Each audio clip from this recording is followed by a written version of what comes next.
Welcome to the Mad Max Minute, where it's harpoon and plows aplenty in Mad Max Fury Road, 1 minute at a time. I'm Rick. And I'm Julia. And today we're talking about minute 94. 94. Which begins with the Valkyrie deftly avoiding being run over, and it ends with Max pausing before he rushes off to deal with the harpoons.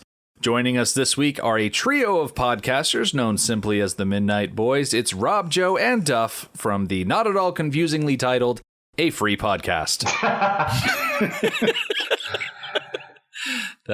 Thanks it is true. It is free. Always will be. I'm going to be Duff Warrior this week. That is a very risky maneuver to take because you are pronouncing it a very specific way, and that may not fly with all of our listeners. That's true.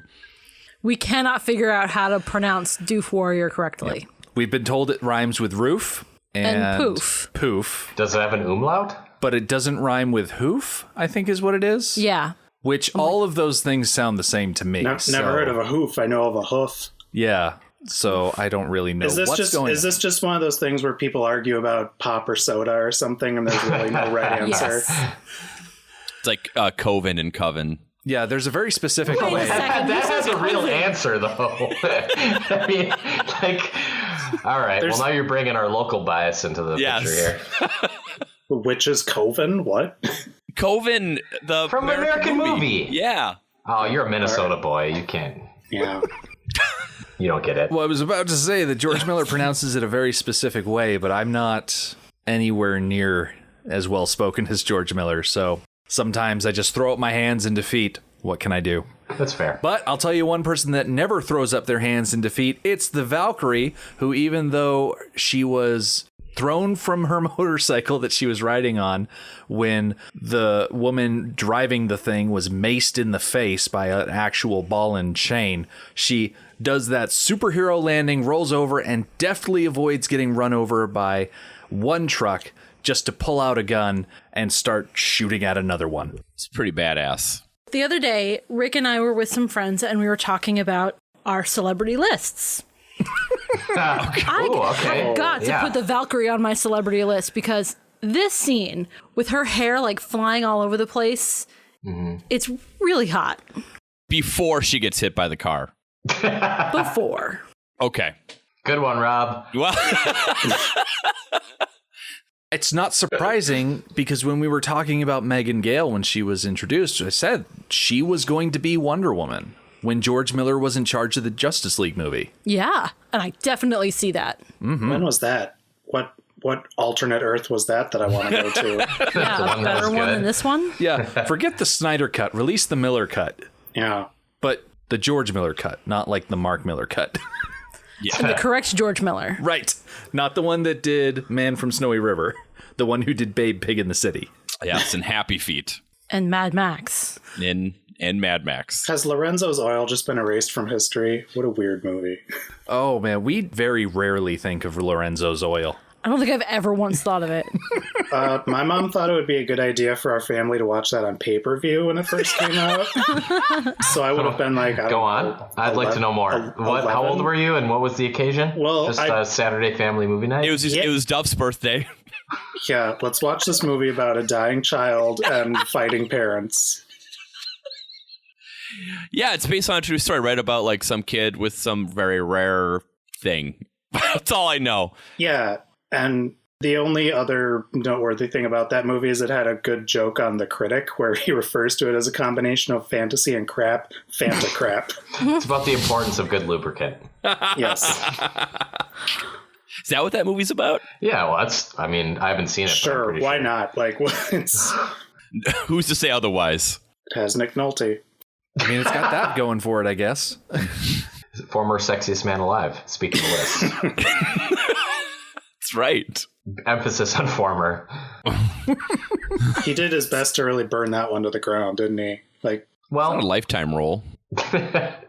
I'll take it for just 1 year. I don't think there's any sort of EGOT equivalent for getting sexiest man alive and then going to the other end of the spectrum. There should be. There should be. Yeah. It shows range. Yes. It's like an actor who can sing and dance and act. It's a real life fat suit. Yeah, like you could have that, like going to jail. That could be one, right? Or at least being arrested would have to be part of it. How many divorces do you need for the failed marriage equivalent? 2. But that's not very many. Well, for Hollywood. I mean, we want this to be, you also have to get arrested and previously have been the sexiest man alive. Yeah. You're already working with a small group. I feel like there has to be a significant amount of weight gain, like Brando. Yep. And drug use of some sort. Yeah. Or Kilmer. Yep. Embarrassing overseas commercial cash-ins should be a part of it too, like Orson Welles in that champagne commercial. Yeah. Or maybe a horrifying drunk phone call where you yell racial slurs. We know something about that. Yeah, well, we've been talking a lot about that lately. Yeah, we should call it the Gibson. Yep. Speaking of George, back to George Miller there. Yeah, look at that. We brought this all around. Y'all thought it was a tangent, but it was all on topic the entire time. So is the reason why people like this movie so much is because there isn't a Nazi in it? I mean, I don't want to dig into stuff you guys have already dredged up quite a bit, but I do have a lot of like Nazi tangents related tangents to go on because I think it's the best way to read the movie. I did not see this coming. I'm ready to give it whenever you guys want movie-wide kind of analysis. I think it's probably better for next minute though, so that's a little taste for the listeners. We'll shelve the Nazis for now. Well, I mean, I'd like to.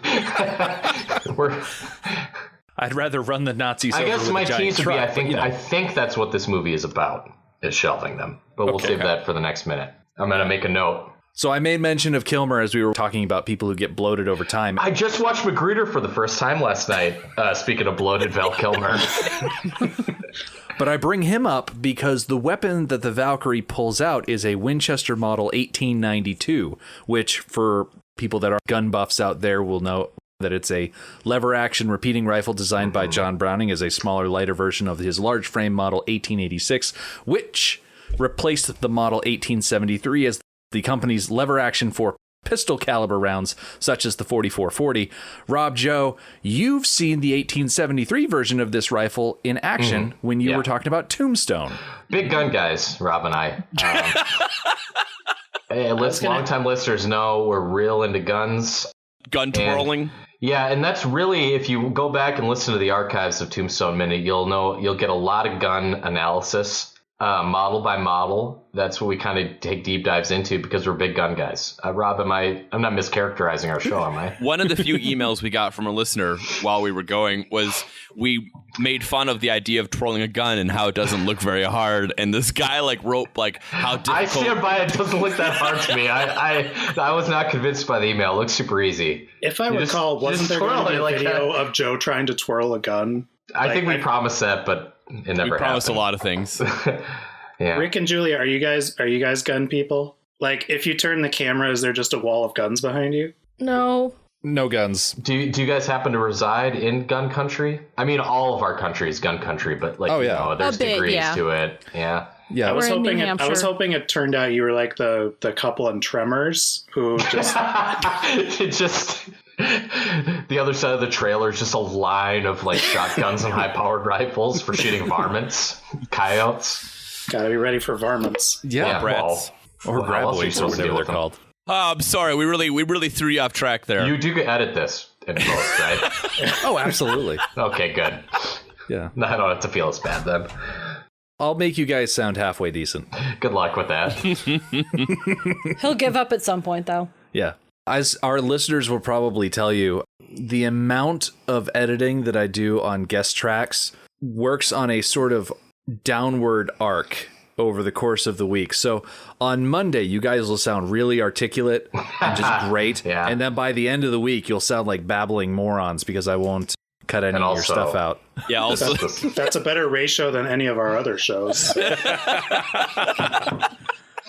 So speaking of shooting varmints, the Valkyrie is busy shooting at the Gigahorse, which is bearing down on her. But she is not having a lot of success because apparently that window is bulletproof, which you can just have in the post-apocalypse. Yeah, I call BS on that. How on earth would there still be bulletproof glass? Would Immortan Joe hoard it just for him? He sent a ship up to Vatican City to bring in all their bulletproof glass. He's in a version of the Pope Mobile. Max is a former cop, so maybe the cop vehicles have bulletproof glass. Maybe they stole it from a cop car. Like, the thing that bothers me is the fact that the Gigahorse is such a large vehicle. Like, its individual parts are from old, gigantic Cadillacs, and it's got this huge curved windshield. That is such a specific piece. We should solicit the listeners. What makes glass bulletproof? What do you do to it to make? Is it like a certain kind of plastic coating that goes onto it? Do any of you guys know? Bless it with holy water. Yeah, gosh darn it, you stole it. All right, good for you. If you don't want to be imaginative, it's just layers of glass and polymer. Yeah. Regular windows, sure, it's like one sheet of glass, maybe like plastic on either side. Yeah, to keep it from shattering on a windshield, yeah. But when you start getting into bulletproof glass, it's like glass, plastic. Okay. How many? Like 95, 98 windows? Oh, at least 95. Okay. You don't want to be running with anything less than that. The worst one is Millennium Edition. Yeah. Well, early on they had one of just 3.1. The custom ones are Windows Me. Yeah. So here's a question I have for anyone or the listeners: is how long into the process of manufacturing autos did it take to realize that you need that spider webbing glass to keep from just shattering into shards and killing people? Like, was there Tempered glass. Well, it beat seatbelts, I think. Like, I just wonder, like, was that a Henry Ford thing? It was like, oh, people are being impaled by giant shards of glass. Trust me, Henry Ford didn't introduce the safety measure. I can assure you of that.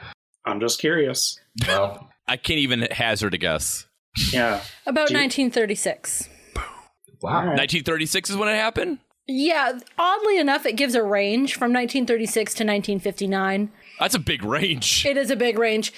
They started using laminated safety glass in all windows except the rear window. Maybe it depended on the state. So for the first, 20 to 30 years of the automobile, just like a rock would hit a window, just a big shard of glass would just come flying out and decapitate you. It's like It the would be beginning like of the Ghost end of Ghost. every time. Yeah. Oh, that's the grossest scene. Yeah, cool. Just be driving along in your Model T and then suddenly giant shard of glass right into your chest. Yep. They're like, we should put polymer on the windshields, and then 30 years later, we'll put on seatbelts. That's how we'll do it. Otherwise, you have to visit Whoopi Goldberg to have sex with your spouse again. Which, she's a busy lady. I don't want people bothering her unnecessarily. She's got a career. Yeah. Does she have an EGOT? Yeah, she has an EGOT. Oh, Yeah, definitely. she does. Yeah. All She's back- one of the right few. back again. We did it again, guys. One thing that I really love about this close-up shot that we're seeing of the Valkyrie, of her shooting the Gigahorse's window, is that her gloved hand looks like it has like these bone claws on it, but when you get really up close to it, they're not claws, they're crow skulls. And that is so freaking metal. Oh, man. Yeah, that's pretty sweet. They're from the place where the crows live. Yeah. And she's the one with the outfit that has all the feathers on it. So she gets the crows, gets the skull out of the head, Eats and then the crow. uses the feathers. Okay. In the apocalypse, women must be really into crows because there's no more dolphins or horses. But crafting survives. I was watching YouTube and I found that there is I want to say Native American legend, and I'm just going to say that as a blanket statement because I have no idea where the legend actually comes from. But in the world that was created before fire came to the earth, there's like this deity that just thinks up things and then stuff happens. And in that time, crows were like rainbow colored. And so the deity that thinks up things is like, I'm going to invent winter. And then everyone's like really cold and really miserable. And so the rainbow crow flies up to the deity and he's like, hey, can you just like unthink winter? And the deity's like, well, I can't really unthink things. And so he thinks up a stick and he lights it using the sun and then hands it to the bird and says, bring this back to the earth. This is some dorm room nonsense right here is what this is. And so the bird flies back to earth with this stick in its beak. And while it's flying, the fire turns its rainbow feathers black. And then it bestows fire on the earth, and the smoke like ruins its singing voice. And that's why crows are black and they have terrible singing voices. And apparently crows taste terrible. But when you're in an apocalypse, you can't be sitting there saying, "Oh, give me fagua." Like, just eat what you got. I'm trying to get crows to come to my yard in real life. Why? Because we have backyard chickens and a hawk keeps killing our backyard chickens. But if you get a bunch of crows, a murder of crows will keep a bird of prey away. Really? Yeah. So I keep putting a bunch of corn in a pie pan. Someone told me you should do it in a pie pan because that's what the crows like. They like seeing themselves. They're so vain. And Do the squirrels just take it? The squirrels just take it. It hasn't worked out at all. You need a varmint rifle. Keep the squirrels away. Yeah. Yes. You need to get a repeater of some type. That's a gun, right? A repeater? Yeah. Yep. If you played Red Dead Redemption more, you'd know what to do. Well, most of my gun knowledge is based on Fallout. In Doom. Yes. All of this gun talk is going right over Duff's head in much the same way that the Gigahorse goes right over the Valkyrie's head. Segway. I like due it. to the incredible ground clearance that vehicle has. Yeah, like it just boom right over. Good thing that thing has a high center of gravity. Yeah. Now, it's obvious that Joe wanted to run over her. Excuse me? I wanted no such thing. He, like, sped up and had a look of determination on his face. Why did he run over her in such a way that it didn't actually run over her? Why didn't he go slightly off center to hit her with his wheels? Because he's a big fat geriatric loser. He barely turned the wheel, probably. He didn't expect her to duck, is what I'm guessing. Has anyone tried to argue that maybe Joe's right? Which show are we talking about? Because lots of people about me. No, the Joe in this movie. No.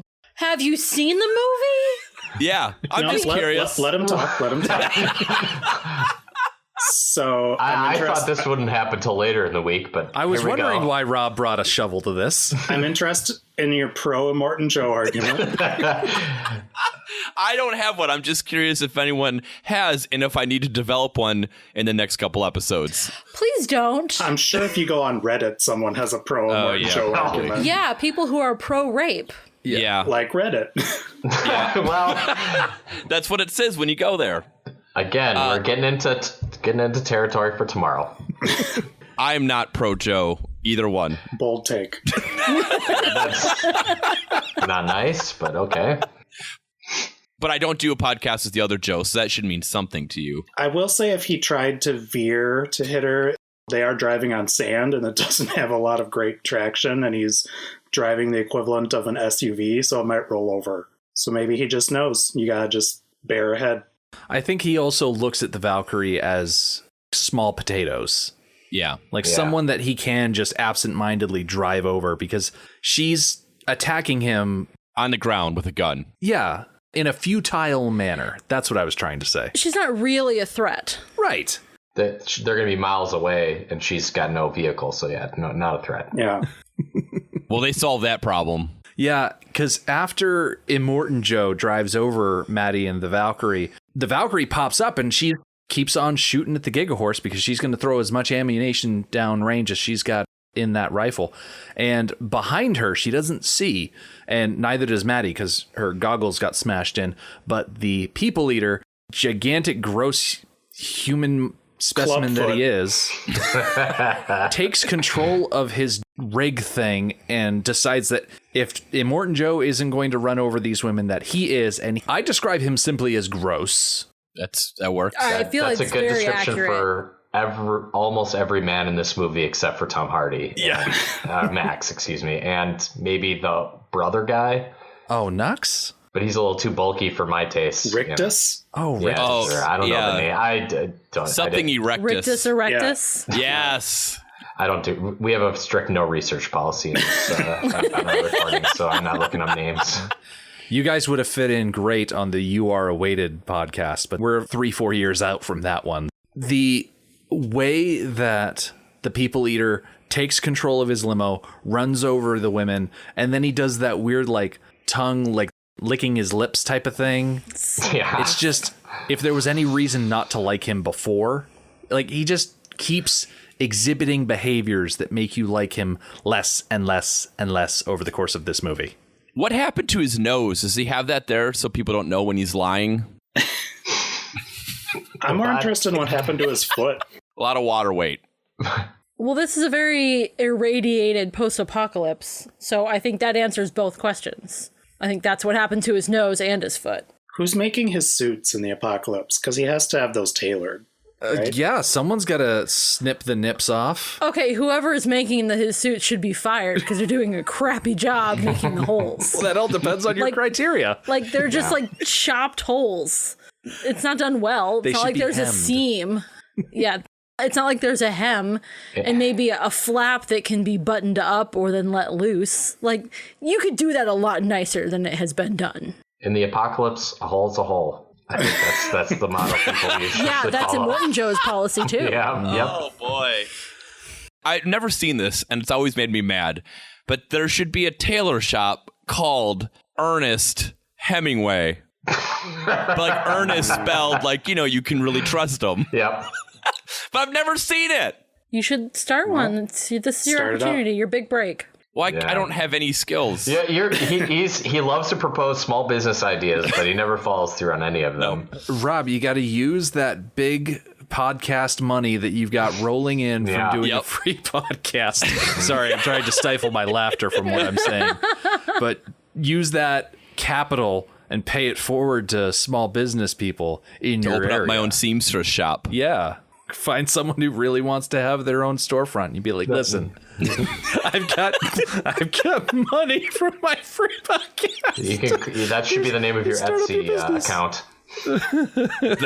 There it is. That's perfect. It's terrible for me to go from laughing to mentioning that following the passing of the Valkyrie and Maddie, we get to see Joy and Melita. They're sitting in the back of the war rig there, and Joy does the little Vuvalini grab the air and bring it to your heart salute to say goodbye to her fallen friends. But they don't have much time to mourn because, as Julie was mentioning about holes in the wasteland, apparently there just aren't enough of them, and a bunch of harpoon vehicles come up to shoot huge metal barbed arrow things into the back of the tanker. Before, right when Valkyrie gets pet cemeteried,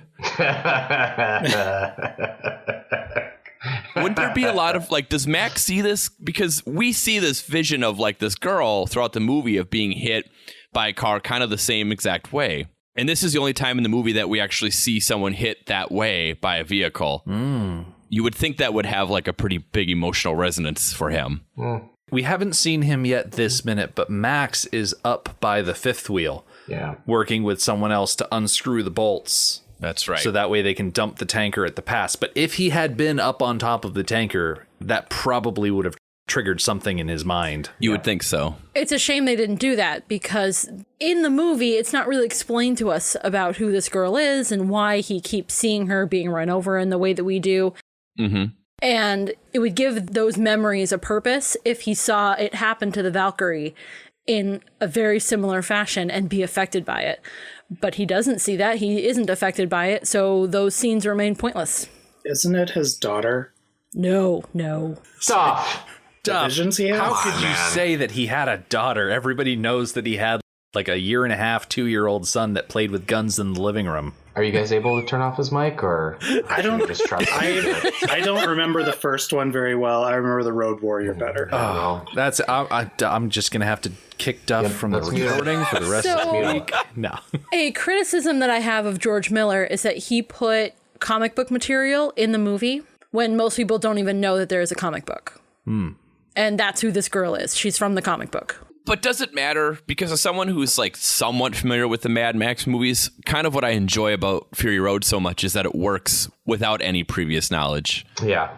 Just jump in and you're like, oh, well, these people are bad because their noses are falling off. And for the most part, I agree with you. The only part that I don't agree with you is about these visions that Max has. There's no payoff on it. I would agree. Yeah, I think there is one thing that pays off, and I think we see it next week. It's, I believe... Or the week after? It's Monday. It's Monday. That Next we're going to Monday. see one aspect of his visions pay off. Everything else just leaves the viewers like, who's that girl? Is that his daughter? Must be his daughter. I guess so. I thought Who's it was his that daughter. girl? Yeah. It's You would think that. someone who's unrelated to Max. It's hope. One interesting thing about these vehicles that are advancing on the back of the tanker is that the first one who fires, the yellow war boy sitting in the front of the 1968 Plymouth Barracuda coupe. This is the same vehicle that in last week's minutes, the Valkyrie was riding alongside, and she threw a thunderstick into the window and just filled that entire thing with fire. So either the war boy was just slightly burned, or the charred war boy was thrown out and another one got in his place. But apparently the car survived that enough to be in this position to start firing of the harpoons. Well, we see sand like clear fire in this movie, so maybe they did the old sand trick, because they haven't learned stop, drop, and roll here in this in the apocalypse. There's just a bag of sand inside every pursuit vehicle. Yep, you just throw the sand. It's Anakin Skywalker's worst nightmare. Just sand everywhere. This whole movie is. You throw the sand, and if that doesn't work, you just open up the blood bag, and then that puts out fire too. Mm-hmm. When the harpoons hit the back of the tanker, what comes spilling out? Oh, that's mother's milk. All sorts of just breast milk spraying Okay, everywhere. That's what I thought, but I have a problem with that because that's a lot of freaking breast milk. Yeah. I know that there is, maybe this is the same comic you were speaking of, but I know that there's a prequel comic. Does that discuss Furiosa just loading up a bunch of mother's milk for this journey? I'm assuming that was the trade. That was a trade for the guns and the gas from Gastown. The breast milk and the water and the produce was all loaded by the war boys in order to, I guess, give, but also sort of trade, because the Bullet Farm and Gastown are, I guess, named. under the umbrella of a Morton Joe. Like, they are satellite locations that he has given people control over. Like, okay. They run the place, and they're expected to deliver unto Joe of their resources in exchange for water, food, and milk from the Citadel. So they're kind of like Soviet bloc countries after World War II, like Eastern European. Yeah, satellite nation. Yeah. Yeah. So they're like Poland or something. Yeah.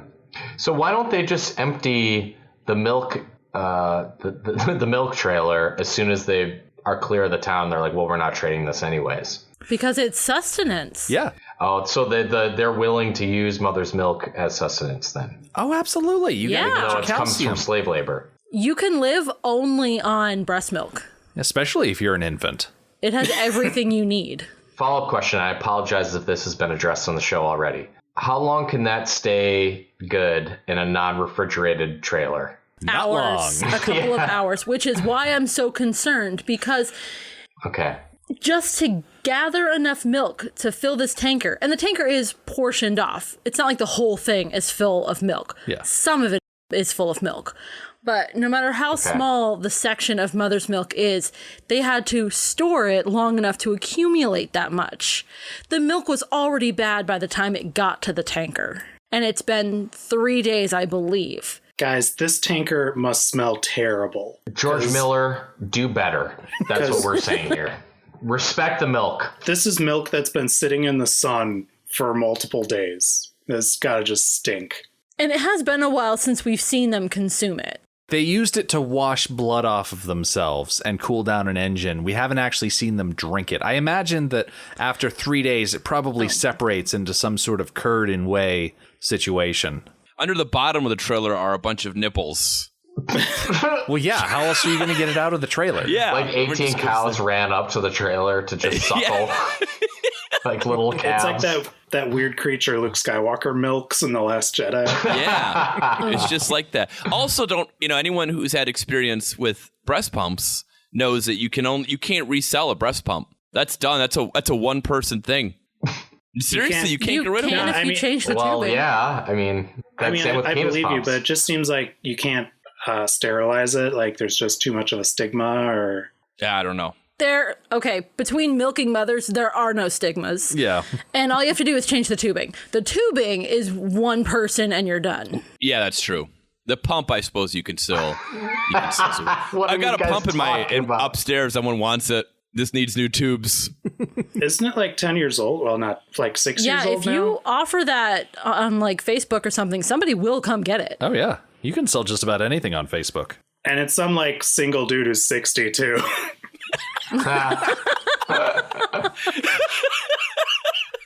That's distressing. Equally distressing is the amount of harpoons that are being fired into the back of this tanker, and one of the Vuvalini, Jillian, she runs to the front of the tanker where Max and Antoinette are unscrewing the fifth wheel on the tanker, and Jillian shouts down, "Hey, we've got harpoons and plows. They're pulling us backwards. They're trying to slow us down." And so Max pulls out the bolt cutters, which have just been readily accessible whenever they're needed. They're kind of magic that way. And he starts climbing up the back of the tanker so that he can go with the other Vuvalini to take care of the situation. Because obviously the last thing you want to be doing when you're being pursued is pulled backwards. Yeah, that's how I feel about Rob being on my podcast. He's constantly firing things into your back and dragging you down. I'm just kidding. Draining our mother's milk. Just screaming constantly. Does anyone need a pump? Does anybody need a pump on our channel? Like, Just need new tubes. Now, if that's not a shining endorsement of a free podcast, I don't know what. No one should listen to it. Comes with a free breast pump. I guess so. Yeah, there we Unless go. you need a pump. If you need a pump. Yep. First listener to email midnightboyspod@gmail.com gets a pump with old tubes. Yeah, you dispose of the tubes. Now, since we're here at the end of the minute, why don't you guys let our listeners know a little bit more about a free podcast, aside from the offer of a free used breast pump? Free pump. Like, where can they go to listen to it, and what kind of things will they find when they get there? Yeah, they can go to afreepodcast.com. We are finishing up our third season. We sort of talk about movies in our own way, based off theme. So season 1 was on fail sons. So we talked about movies with cinematic fail sons, like as different as The Omen to Tommy Boy to Gladiator. And then season 2 is Fears and Phobias. So we talked Pet Cemetery, Open Water, but also 40-Year-Old Virgin as an example.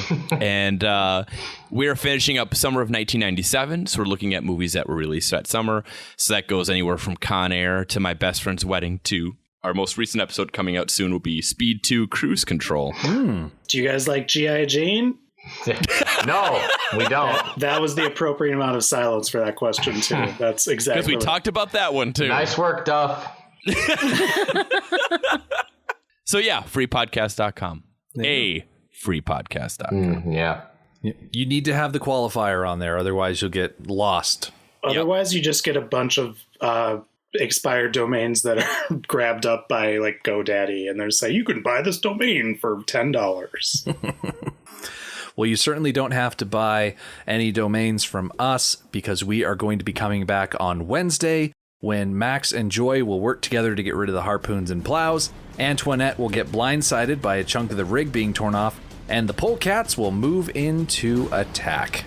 The Mad Max Minute podcast is a fan project by Rick and Julia Ingham. The Mad Max franchise was created by George Miller and Byron Kennedy, is presented by Kennedy Miller Mitchell Productions, and distributed by Warner Brothers. Mad Max Minute is produced and edited by Rick Ingham. Our opening music is Verdi's Dies Irae by Daniel Bautista of danielbautista.com. Our home on the internet is madmaxminute.com. You can follow us on Twitter at madmaxminute, like us on Facebook by searching for Mad Max Minute, and join our Facebook listener group, Mad Max Minute Beyond Microphone. If you'd like to support the podcast, visit madmaxminute.com, where you can see what's in our TeePublic store, join our Patreon, or even donate to the show to help us keep the tanks full. Thank you for joining us for Minute 94 of Fury Road. We'll see you next time.